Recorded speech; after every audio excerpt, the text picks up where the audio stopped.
Mr.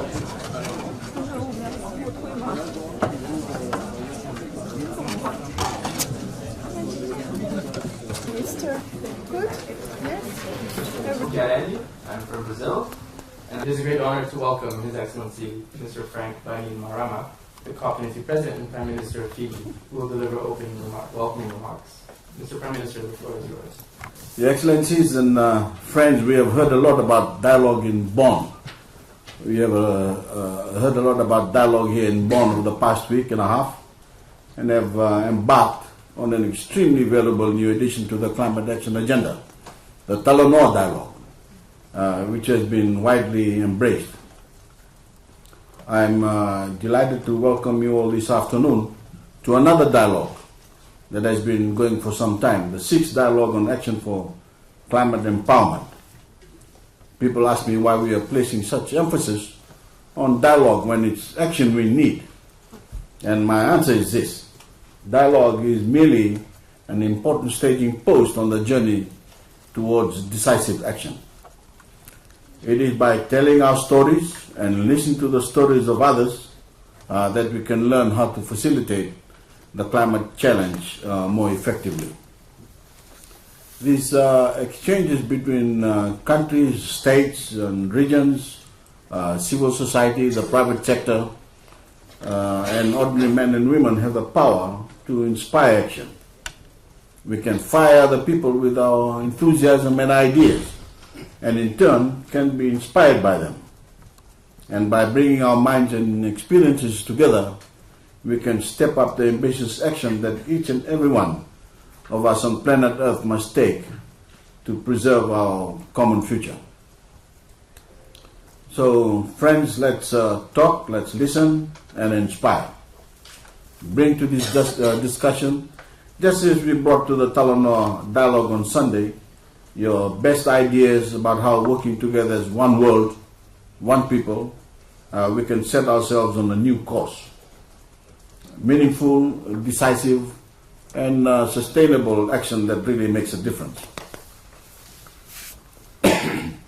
Excuse me. Friends, inspired by enlightened leadership, this journey begins at the grassroots in all of our societies. And let me just tell you about my own. The Fijian people don't need lessons about the impacts of climate change. We have had back-to-back tropical cyclones. Thank you. We have had back-to-back tropical cyclones in the past month that killed 8 of our people, left many homeless, and damaged our infrastructure and economy. And all this on top of a cyclone just over 2 years ago, which killed 44 of our people, and whose 300-kilometer-per-hour winds made it the biggest storm ever to make landfall in the southern hemisphere. So we know about the climate threat because we are on the front line.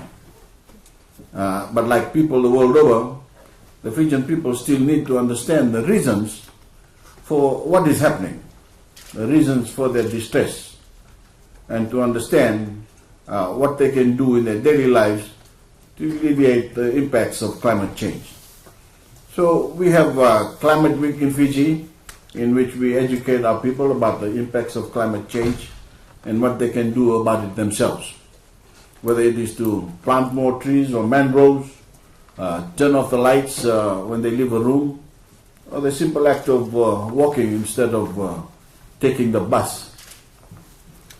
Getting people interested in these climate vulnerable nations is relatively easy.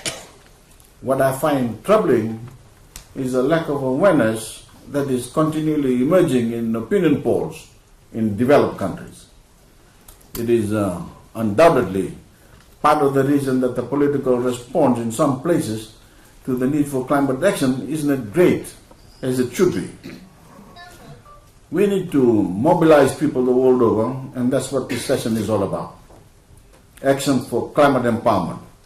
How we can raise public awareness, public participation, and public access to information.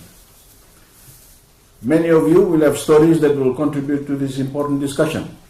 But let me just stress 2 areas of particular interest to Fiji: empowering our young people and empowering our women.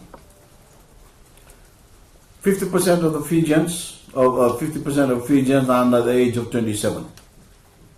And like young people the world over, our young people are powerful agents for change. And we are mobilizing them as agents for action in our schools, in our communities, community groups, and through the media. The Global Youth Forum here in Bonn last week brought together young people from about 70 countries, and their input into this dialogue is critical. I'm very proud that the Fijian presidency was able to convene the Youth Forum together with the Youth Constituency within the UNFCCC, and that our climate champion, Inia Siri Ratu, and our climate ambassador, Dio Saran, were there to encourage their efforts. I also want to make special reference to the role of women as we begin our dialogue today. I'm very proud that we were able to finalize the Gender Action Plan at COP23, because we all know that women are great mobilizers of action at the grassroots of any society. And when they are empowered with information, training and resources, we are all empowered. And of course, I was also proud that we were able to mobilize our local communities and indigenous people whose closeness to the land give them special knowledge about preserving their surroundings. So friends, we have a wonderful opportunity in this forum to bring together the many strands of ideas and experiences that can take us forward, that can make a difference. I want to echo some powerful words from this wonderful lady here, Patricia Espinosa: urgency, ambition, and opportunity. This forum is definitely an opportunity to match the urgency and ambition we need with the ideas that can make a difference. And I urge you all to do so in the Talanoa spirit that in many ways you have pioneered over the past few years, and which at COP23 the world decided to take to another level. And I thank you all. Learn regarding the implementation. The sixth consideration across all aspects of the UNFCCC process, including ACE, in response to the request in the historical agenda to outline some of the problem solving as well as opportunity to learn from each other.